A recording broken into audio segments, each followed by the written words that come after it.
tell you some serious business right here, okay? Like, this shit is something that you really have to get in your brains, otherwise you will be cooked. So let's talk about my opinion. Do you want to know what those kind of people actually are? They're degenerated, fearful little pieces. So if you ever really sat down and actually studied shit like that, or maybe you have encountered them or been through shit like that, okay? Then you will know that those people only act out of fear. Why do people want power? Because they're powerless. Why do people want influence? Because they're not influential. People who are supposed to be powerful and influential, they will be. They don't want it. Believe me, they don't want it. People who have the ability to actually be powerful and influential, they don't want it. Like Oriana Mernhertz once said, heavy is the head who wears the crown. And in that ebook of her, it is written that the chosen ones run away from their path until there is no other option to finally take on the crown. So what you can imagine for those satanic evil people and who are doing that shit from the Epstein files, they're just little losers who are jealous of powerful people trying to be jealous. And because they knew pretty well inside of their heart that they're just pieces of, they went to the devil and begged him, can you please help me be powerful, because I'm not powerful on my own, because they are people. And the devil likes exactly people like that. So he says, okay, why not? Because the devil itself even plays with those people. Okay, like those people are so stupid that they even get played from the devil and from the evil. You know, can you comprehend that? How can you be so dumb that even the evil plays you? For real? Okay, so let's take on what everybody says with someone made a contract with the devil. You know that the devil doesn't gives you shit for free, and then they have to literally sometimes just sacrifice their own family, their soul, whatever, you know. And then they maybe do enjoy it for the first time of period, but there are so many options when the point arises for them where they can't enjoy it anymore. Most of the times it's because they meet someone who has been through shit, who was running away from power and influence and finally accepted it. And those are the persons who would have rather die than to become people pieces like them. And then it's like an eye-opening for them. Then they're like, fuck, I'm a loser. Yes, you are a. Okay, now for everyone who would tell me, oh girl, be careful, they will attack you, they will do this, so what? So what? Who gives a fuck? At least I can look in the mirror and be proud of myself that I never ever sold anything of myself. Okay? At least I can know that I am powerful on my own. And at least I know I'm influential on my own. I don't need no fucking entities to help me become what I want to. I can do that on my own because I'm Prime Creator's creation. Okay, I don't need to work with evil people and shit like that, because I'm not a piece of shit. I'm not a piece of shit like they are, okay? Get that in your head.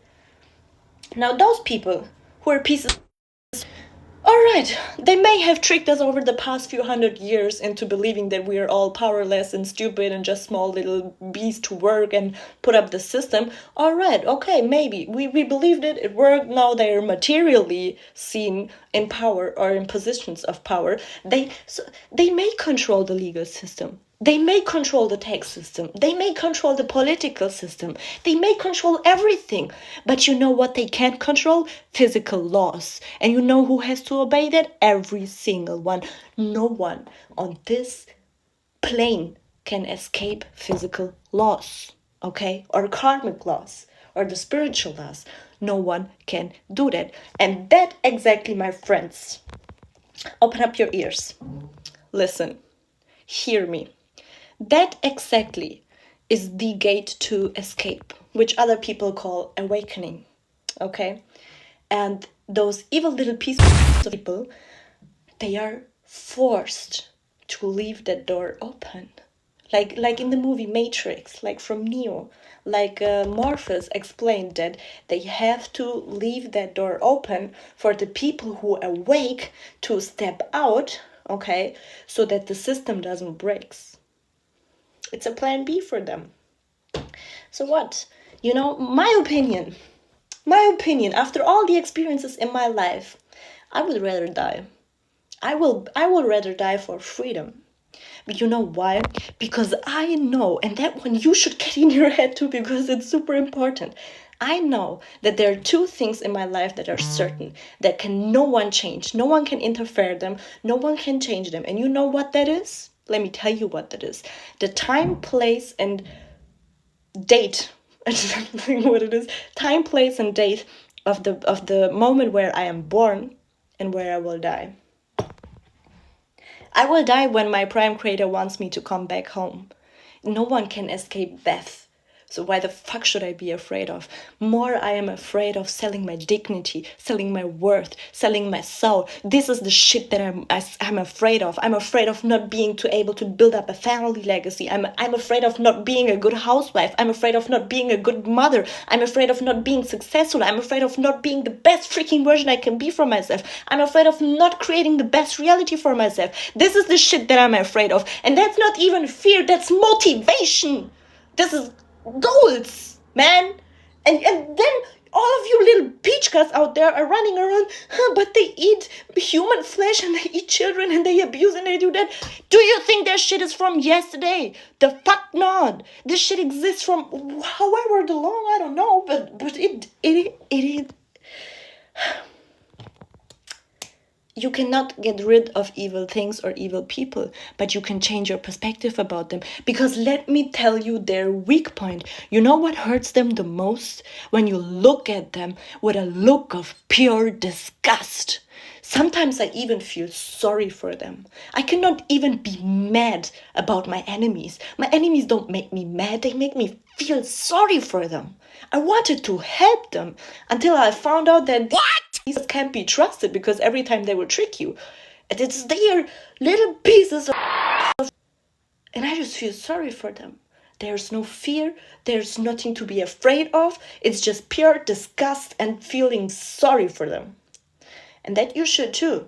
And let me tell you one thing. Not the survivors of abuse need therapy. Those little pieces need therapy, because I have never ever in my life seen someone who hates himself at such a point. Because you know why they stay in that shit? Because it's too late for them to escape. Because they can't look into the mirror again. And that's why they choose to stay on that path, because they will know that they will die for sure, either from inside or from the outside, but they know that they will die. This is why they cannot escape. This is why they don't want to step out. Every one of them is allowed to step out. No one of those little people is forced to be in there. But they have no point in life left to step out, because they are ashamed, like they should be. And that's why they continue playing their games, being high all the freaking time, taking drugs, doing evil shit. You know, there are reasons behind why they do that evil shit. For my personal opinion, it is not to make someone suffer. It is for them to make themselves feel better. Because doing evil and enduring evil hits the same point of dopamine in your head. And we human beings, we are wired to enjoy and need. It is the most addictive shit in this realm. Dopamine in your head. And this is why survivors get addicted to the abuse, and abusers get addicted to abusing. It's all because of dopamine. Break it down into simple, realistic chemical steps. Why the heck are you confusing that shit? Make it as simple as possible and you will find the truth.